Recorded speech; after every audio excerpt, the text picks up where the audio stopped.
Les journaux du monde entier ont annoncé aujourd'hui que France Football avait déjà confirmé l'identité du grand vainqueur du Ballon d'Or de cette saison. Beaucoup sont d'accord, d'autres non.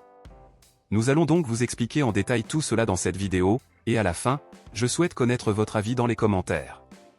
Tout d'abord, il faut parler d'une polémique qui fait rage en ce moment autour d'un joueur du FC Barcelone. Force est de constater que c'est complètement absurde et injuste. Je vais donc vous expliquer ce qui se passe et vous demander votre avis.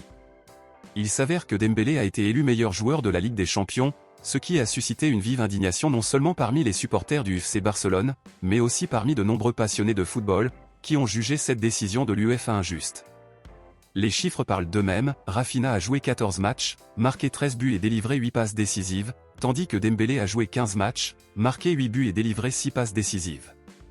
Rafinha était le meilleur buteur et le leader des passes décisives, en plus d'avoir battu des records du monde de la Ligue des Champions, en plus d'être le héros de Barcelone dans plusieurs matchs. Cependant, Dembélé était champion de la Ligue des Champions, et même avec des chiffres inférieurs, il a été élu meilleur joueur de la Ligue des Champions. Selon vous, l'UEFA a-t-elle été juste ou injuste dans cette décision? Qui a vraiment été le meilleur joueur de la Ligue des Champions, Rafinha ou Dembélé? Donnez votre avis dans les commentaires. Toujours à propos de Rafinha et Dembélé, nous allons également impliquer Lamine Yamal dans cette histoire, car aujourd'hui, il a été confirmé qui est le grand vainqueur du Ballon d'Or. Les journaux ont confirmé aujourd'hui qu'Ousmane Dembélé est actuellement élu grand vainqueur du Ballon d'Or par France Football, puisqu'il a remporté la Ligue des Champions. Cependant, cela pourrait changer jeudi, car l'Espagne et la France joueront la demi-finale de la Ligue des Nations. Ainsi, selon le vainqueur, nous pourrions alors connaître le vainqueur définitif du Ballon d'Or.